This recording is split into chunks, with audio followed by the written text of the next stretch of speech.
So there's a kind of movement that's sweeping and blowing across the nation about land.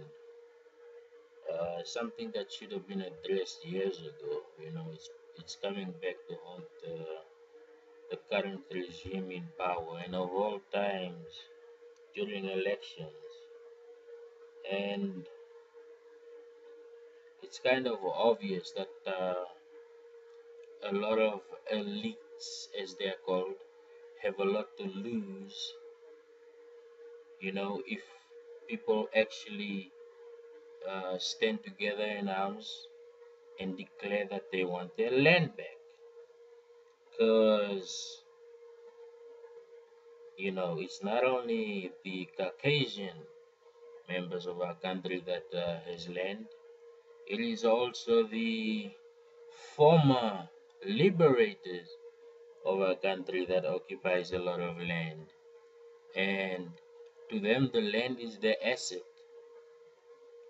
In the position where they are, and with the reason that they fought for our country was so that everyone is all inclusive. And I think that if we look a little bit more deeply into this, we realize that the former regime, I'm sure we all know what the former regime was, it actually did consider all of its citizens as assets. And thus, even the not so special citizens still benefited from being citizens of that regime. Uh, this was mostly,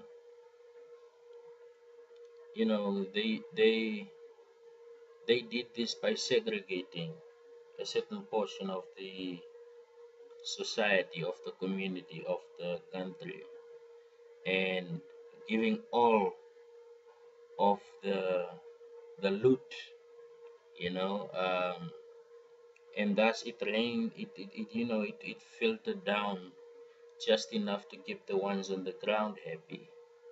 And then when things turned around, and these people that have been neglected sort of wanted to be included too, but that couldn't be the case because there was sort of a mix up of priorities.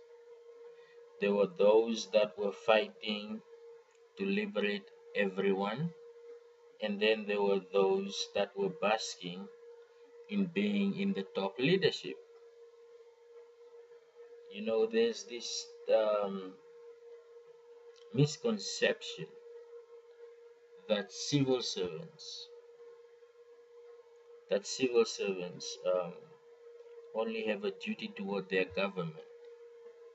But in the former regime, the government also had a duty for the civil servants, and then it had a duty toward every citizen. This mass pop, this mass population approach is what made the former regime the most powerful regime on this continent.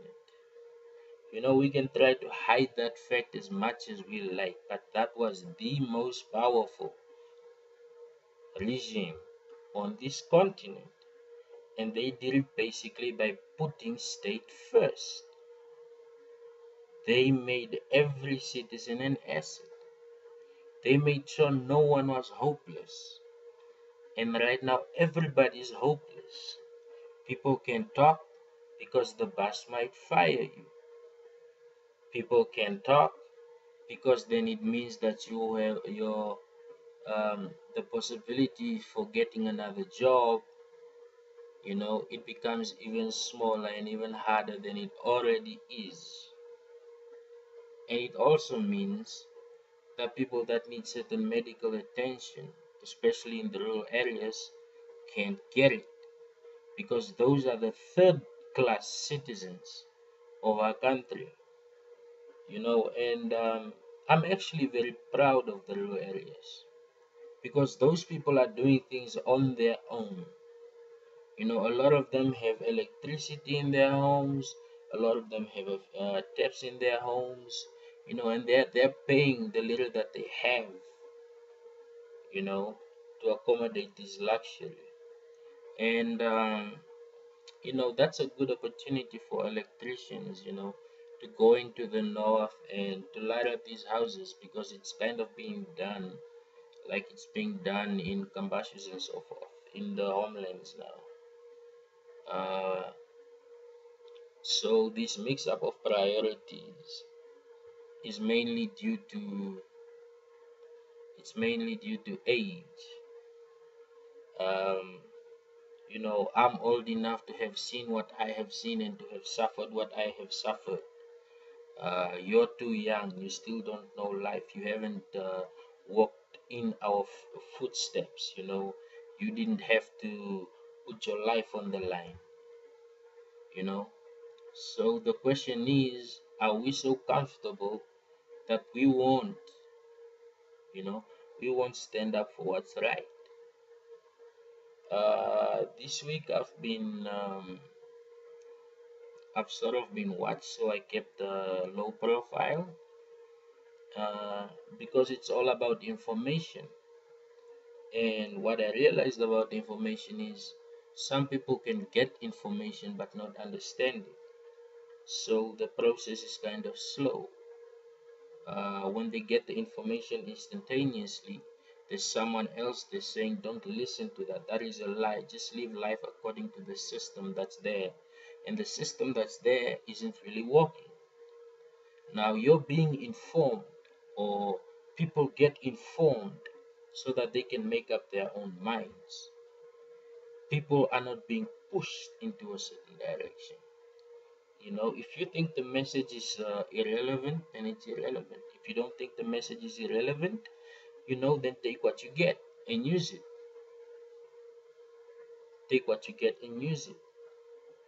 I can't stand, you know, I can't stand looking at people that have literally lost hope.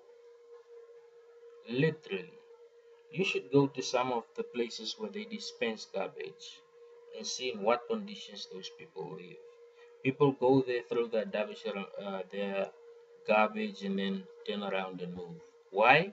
Because that's the lowest of the low, right?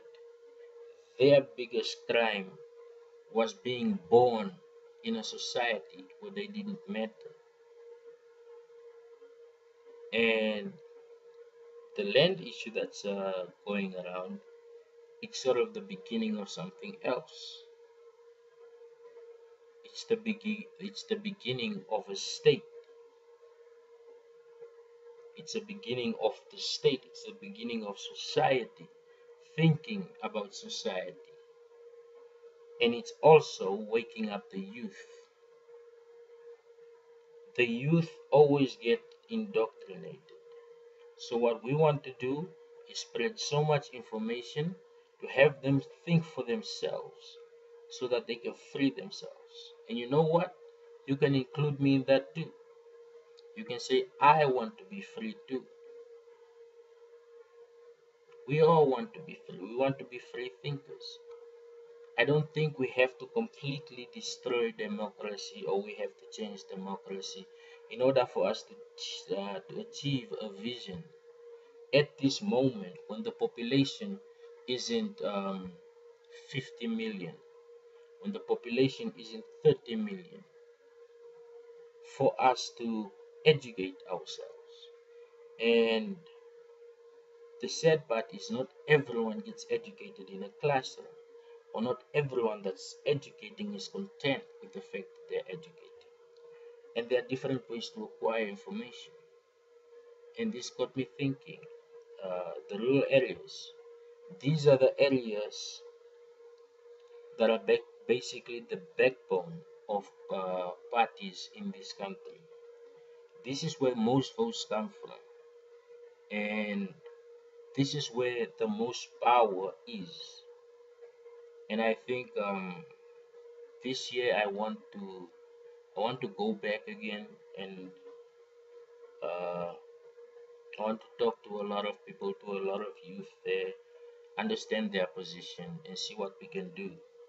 Because you'll be surprised at what these folks can do. And, you know, they're sort of limited due to the resources that they have. Their resources in terms of information, when they're stuck at a certain place, there's no way to sort of get yourself out. Not everyone is an Einstein. Not everyone is blessed with uh, infinite knowledge. So it's about information redistribution, and information is dangerous. How many people knew that there was a land scarcity in this country? Not much. But as soon as they got hold of the information, what did they do? They realized this. And it is the youth. I know that the older parts of our country are sort of, they're experiencing cognitive dissonance in terms of the old years and the new years. And it's understandable. They came from the old regime to the new regime, and then things change as they change with technology, and then the youth aren't communicating in the same manner that they used to. Now the youth is communicating using social media, using all kinds of gadgets. And this is the youth in the suburb areas, or let's say the youth mostly in the uh, subpar developed towns, and the youth that needs access to this information, um, in the rural areas. And when I mean the rural areas, I'm not just talking about where my great grandparents or my great grandparents derived from. I'm talking about everyone, from Avamboland to Kavangoland to Caprivi, all of them. Because if the political parties are looking out for themselves, then the people should start looking out for themselves. And since the people around this country, since the people are the assets, you know, just be patient.